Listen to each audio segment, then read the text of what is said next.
하셨어요. 이렇게 자꾸 외부에 회의가 있어가지고 회의가 있고 다른 방송을 너무 많이 이렇게 돌아다니까 돈진봉 소리 듣는 거예요, 교수님. 아닙니다. 아닙니까?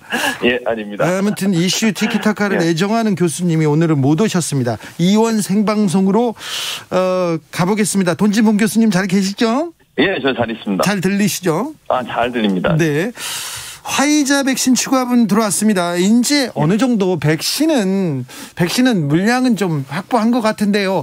이 부분은 어떻게 보시나요? 김병민 의원님 드리블 시작하겠습니다. 적극적으로 환영합니다. 진즉에 이런 결과들이 나타나서 국민들에게 희망을 줄 수 있는 뉴스들이 나왔으면 어땠을까 생각이 드는데 안타까운 건 얼마 전에 대정부 질문이 있었잖아요. 근데 여기서도 환영했는데 안타까운 게 있어요. 왜냐하면 대정부 질문하는 과정에서 조금 더 명쾌하고 명료하게 이야기를 했으면 모르겠는데 그동안 있었던 상반기에 백신을 둘러싸고 있는 국민적 불안감이 굉장히 증폭되고 있었죠. 그리고 문재인 대통령이 지난해 말에 모더나 CEO와 통화하고 나서 2, 4분기부터 백신을 들여오겠다 얘기를 했는데 대정부 질문을 보니까 홍남기 총리 권한대행이 얘기하고 있는 건 하반기로 문제를 미루게 됩니다.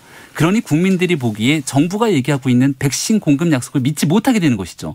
이번에도 화이자에 대한 2천만 명분 계약을 했다고 얘기를 하고 있지만 모더나 CEO와의 통화 이후 청와대의 발표가 그동안 나타났던 것이 사실로 진행되지 않았기 때문에 의구심이 커지고 있거든요.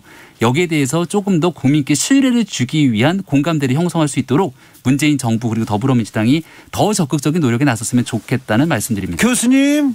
아니 저는요 이 불안감을 누가 부추기는 겁니까? 이 국민의힘하고 보수 언론이라고 저는 생각을 해요. 물론 김병미 의원이 얘기했듯이 정해진 시점에 안 들어왔다 뭐 이렇게 얘기하는 지금까지 홍남기 부총리 말 들어오면 일정에 전혀 사실 들어오고 있다잖아요. 아니 들어오고 있는데 무슨 근거로 안 들어오고 있다고 자꾸 얘기를 하시는지 모르겠어요 저는. 그리고 앞으로도 계획대로 다 들어오겠다고 다 이야기를 하고 있고 그게 안 들어오면 그때 가서 얘기를 하세요.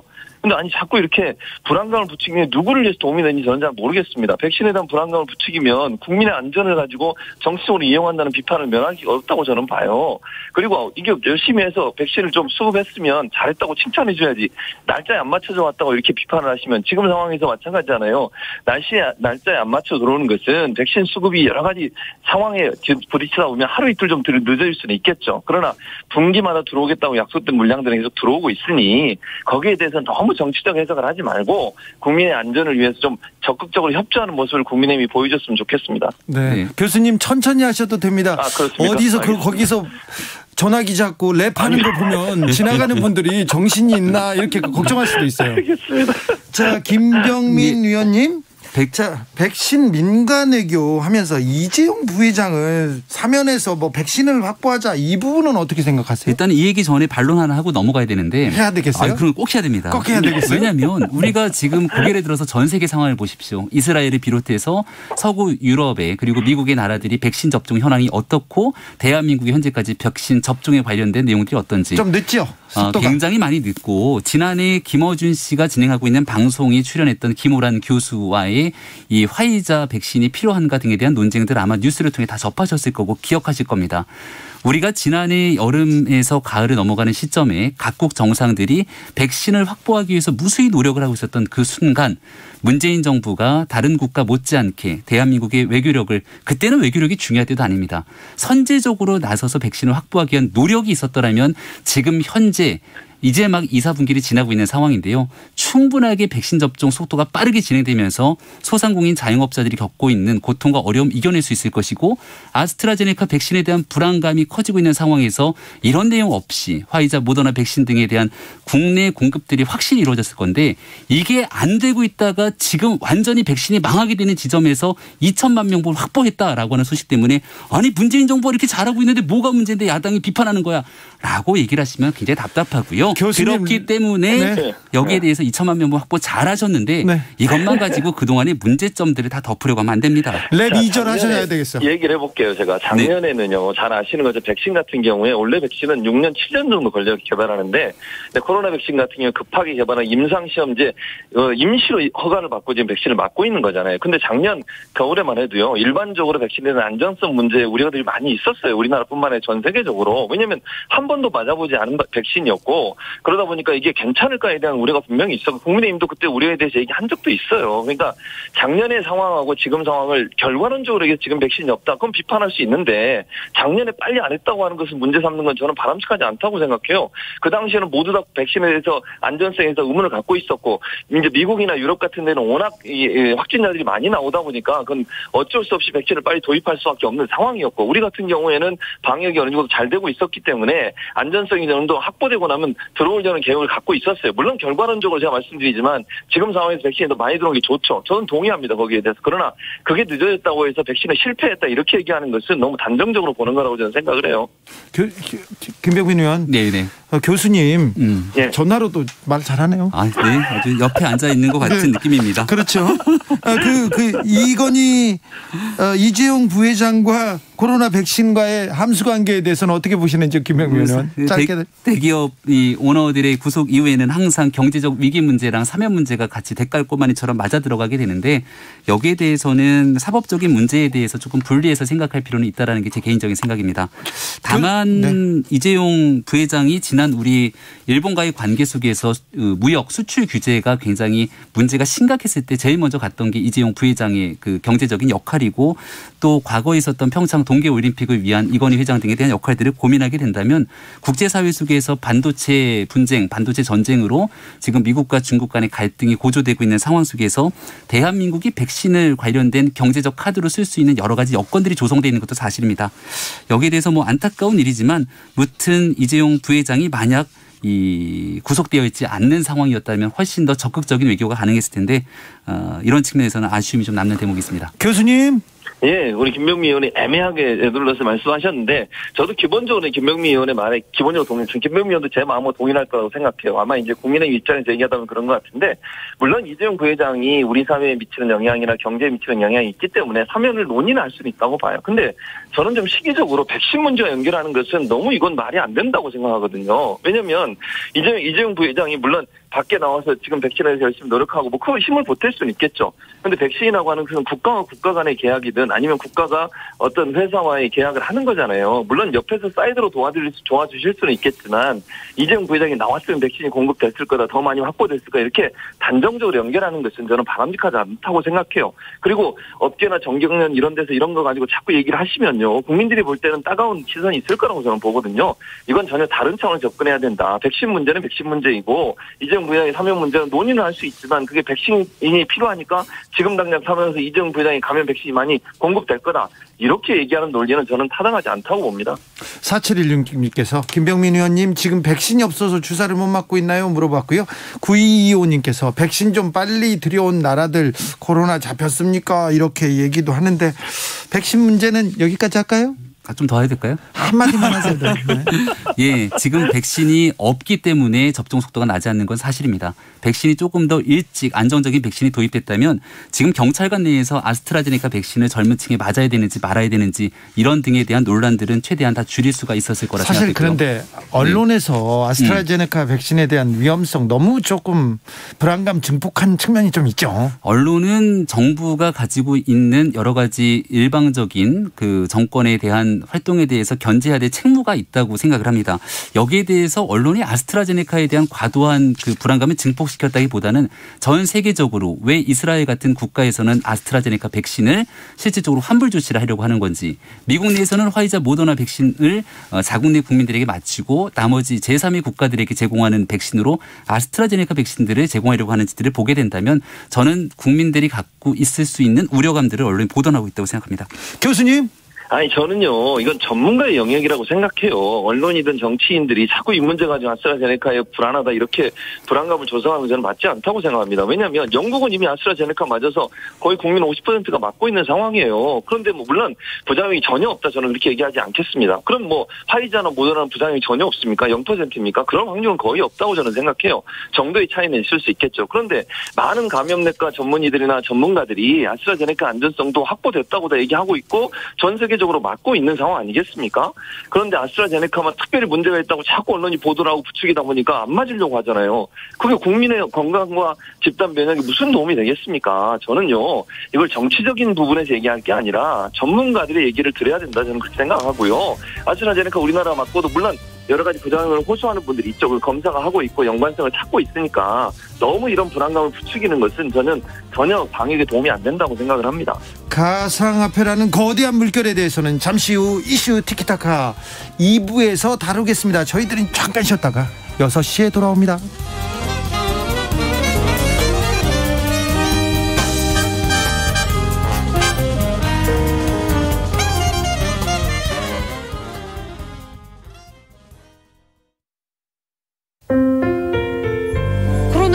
고용 취약계층인 비정규직에 더 큰 영향을 주고 있습니다.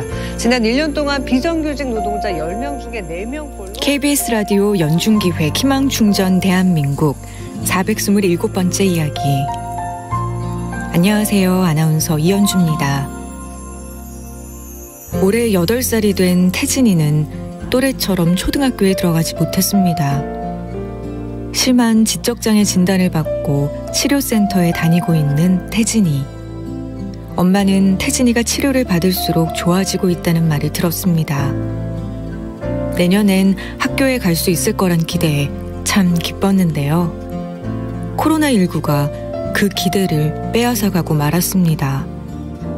회사의 사정이 어려워지면서 수개월째 월급을 받지 못한 엄마는 더 이상 태진이를 치료센터에 보낼 수 없게 됐습니다.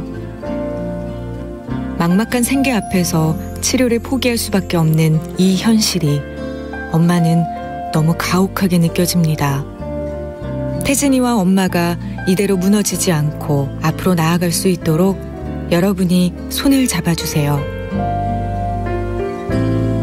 코로나19 시대, 어린이의 꿈은 지켜져야 합니다. 더 나은 삶, 어린이가 안전한 대한민국을 꿈꾸는 KBS가 태진이의 사연을 대신 전달합니다. ARS 060-700-1580 060-700-1580 한 통화 3,000원으로 희망을 선물해주세요. KBS 라디오 연중기획 희망충전 대한민국은 초록우산 어린이재단, 인탑스 주식회사 그리고 청취자 여러분과 함께합니다. ARS 060-700-1580 한 통화 3,000원입니다.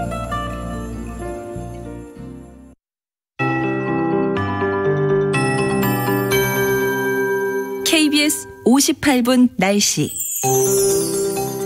오늘은 비교적 낮 기온이 평년을 밑돌면서 선선했습니다. 그리고 미세먼지 농도 상황은 좋지 않아졌습니다.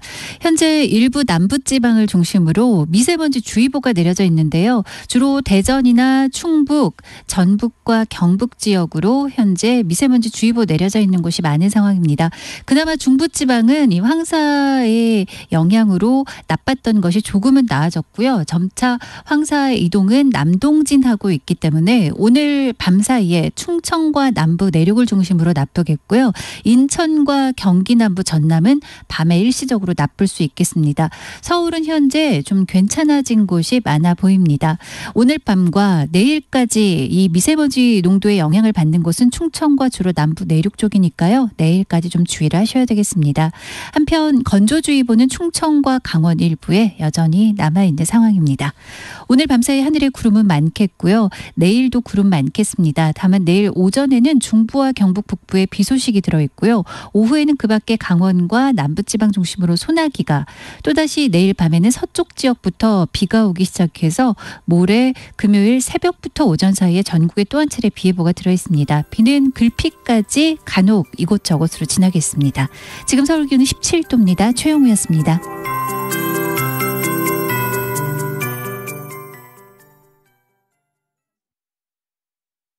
정성을 다하는 국민의 방송 KBS가 6시를 알려드립니다.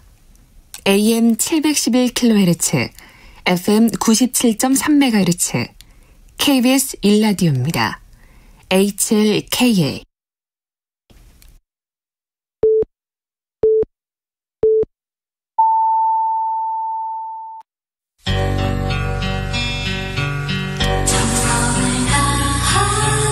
정성을 다하는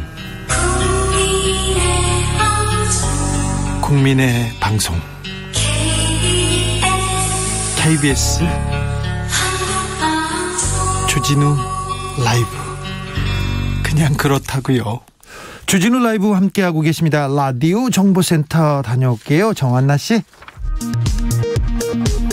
홍남기 부총리 겸 기획재정부 장관이 한국의 대외 신인도가 2008년 금융위기 이후 최고 수준을 기록하고 있다고 밝혔습니다.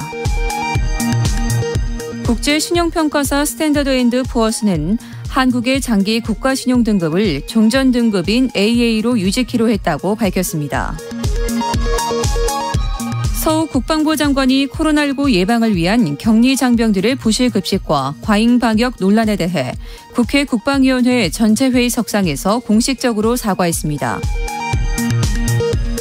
정부가 실내체육시설 방역조치 완화 요구를 요청한 국민청원에 대해 코로나19 확산 위험이 매우 높고 3월 말부터 실내체육시설 집단 감염 사례가 이어지는 부분이 우려스럽다고 답했습니다. 문재인 대통령이 퇴임 후 사용할 신규 사저 공사가 주민들의 반발로 일시 중단된 것으로 알려진 가운데 청와대는 잠깐 공사를 멈춘 것일 뿐 사저 건립 계획에는 변화가 없다는 입장을 밝혔습니다. 천주교 서울대 교구장 염수정 추기경은 이제 정진석 추기경님께서 주님 안에서 영원한 행복을 누리시기를 기도한다며 추기경님의 큰 사랑을 항상 기억하겠다고 추모했습니다. 지금까지 정보센터 뉴스였습니다. 이슈 티키타카 이어갑니다. 춘희님께서 지인들이 화이자 아스트라제네카 골고루 접종했는데요. 2차 접종까지 마쳤습니다만 다들 괜찮더라고요. 백신을 맞은 사람들은 굉장히 만족한다고 듣고 있습니다. 계속 취재해봐도 그런 상황 들립니다. 자, 백신 문제는 접어두고요. 가상화폐, 이거는 또 어려운 숙제예요. 정치권에서 뭔가를 좀 내놔야 될 텐데 어떻게 가고 있는지 먼저 국민의힘 소식부터 전해드리겠습니다. 네, 안타까움과 걱정, 우려가 너무 크죠. 모든 국정 운영에 대한 어려움들이 있는 것은 결국 정부가 큰 책임을 지고 있기 때문에 그렇다고 생각합니다. 네. 다들 기억하시겠습니다만 유시민 전 노무현 재단 이사장이 이 가상화폐 블록체인 기반의 비트코인을 두고 21세기의 튤립 버블이다 얘기하면서 가상화폐 투자하는 사람들이 굉장히 좀 무지한 것처럼 논쟁이 붙었던 2017년도 기억하실 겁니다. 아니 여기서 그때 유시민 이사장이 얘기를 듣고 투자를 하려다가 접었던 사람들은 와, 그때 투자했으면 돈이 얼마야, 이런 생각 가지시는 분들 계시겠죠. 있습니다. 이 얘기를 하는 이유는요. 네? 그 당시에 박상기 법무부 장관이 나와서 비슷한 논조의 얘기를 끄집어냅니다. 예. 그게 2017년도.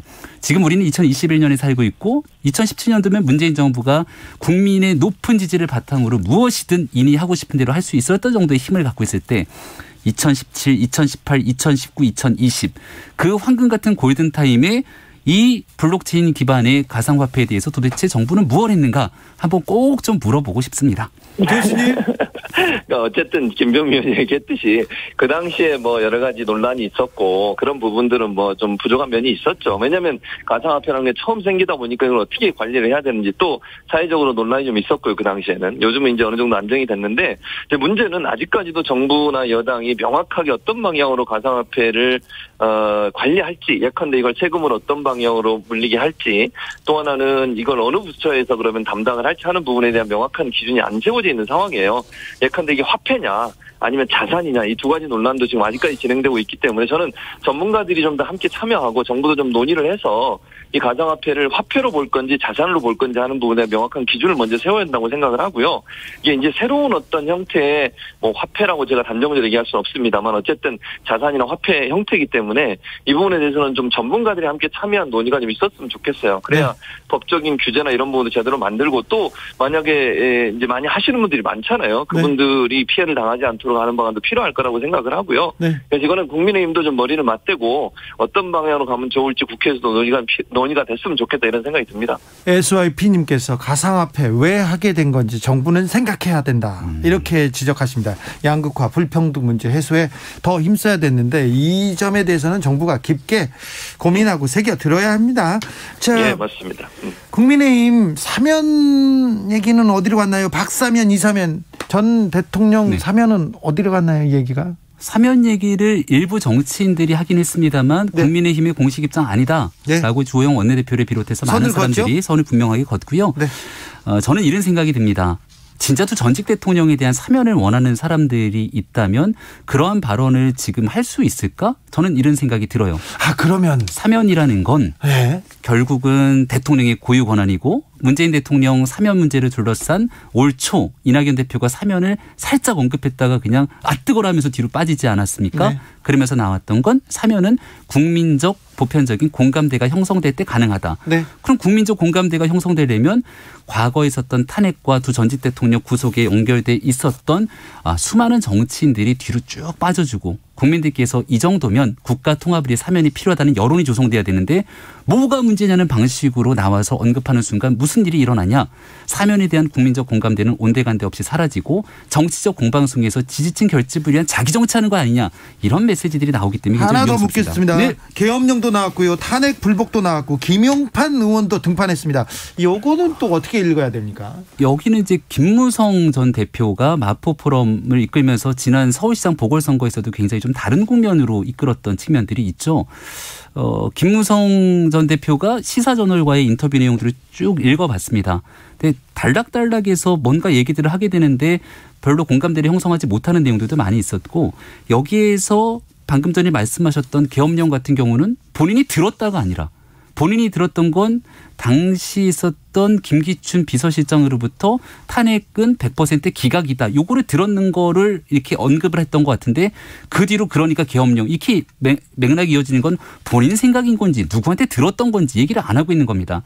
그러니까 책임 있는 공당의 대표를 지냈던 인사라면 발언 한마디 한마디에 대통령 선거를 앞두고 매우 신중하게 접근하고 얘기를 해야 되는 건데 어떤 근거로 얘기를 했는지는 지금부터 김무성 의원이 밝혀야 될 책임이 있다 이렇게 생각을 하고요. 김용판 의원 등에 대한 언급들을 했는데 이게 뭐 당내에서 일부 사람들이 정치적인 발언들을 하긴 합니다마는 전체적으로 봤을 때는 윤석열 전 총장이 바깥에서 국민의 많은 지지들을 받고 있는 대선 주자로 우뚝 서고 있는데 네. 여기에 대해 좀 매끄럽게 통합되는 분위기들이 형성되지는 않는 것 아닌가 이런 걱정과 우려감들이 있거든요. 네. 결국 두 전직 대통령의 구속과 탄핵을 둘러싸고 있는 많은 문제들에서 윤석열 전 총장이 과거에 이끌었던 문제들과 이게 다 동전이 양면처럼 얽혀 있습니다.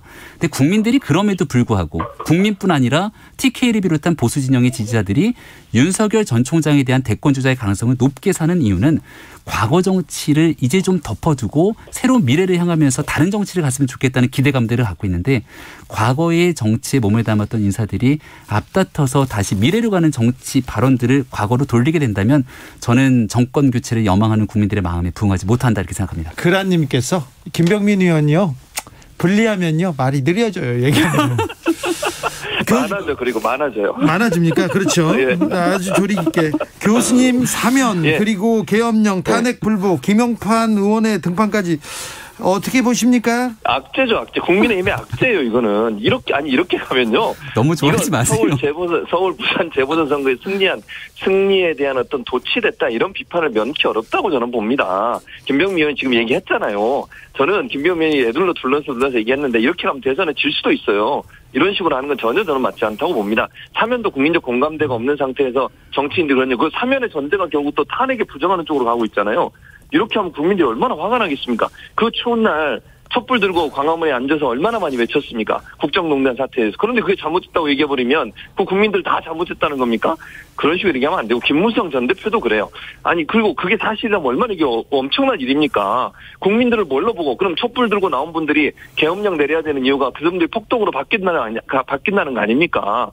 그럼 그분들에 대해서 얼마나 무시하는 행동입니까 이게? 이성도 없고 논리적인 판단도 안 하고 폭동을 일으켜서 국가를 전복시키거나 그런 전제를 가지고 계엄령을 생각했다고 하는 게 지금 민주주의 사회에서 우리나라처럼 선진국에 가까워진 나라가 미얀마입니까 이게가? 그런 식의 발언을 하는 것은요 국민을 무시하는 행동이에요. 저는 그게 사실인지 아닌지 저도 잘 모르겠습니다만 김병민 의원 말처럼 그런 발언 하나하나가 쌓이면요 그동안 국민의힘에 그래도 조금이나마 기대를 걸었던 국민들의 마음이 어떻게 되겠습니까? 마음의 대못을 받는 거예요. 그런 발언 하실 때마다 조심하시고요. 김용판 의원의 그런 얘기가 사실은 김용판 의원 혼자 얘기했다고 생각하시지만요. 저는 일부의 그런 의견들이 충분히 있다고 생각해요. 국민의힘에. 네. 김용민 의원이야 네. 합리적으로 생각하는 사람이지만 지금 그 윤석열 총장에서 비토하려는 세력이 없겠습니까? 저는 있다고 봅니다. 그거 정리 안 되면 제3지대에서 신당 차려서 정계 개편 일어날 가능성은 충분히 있다고 봅니다. 네.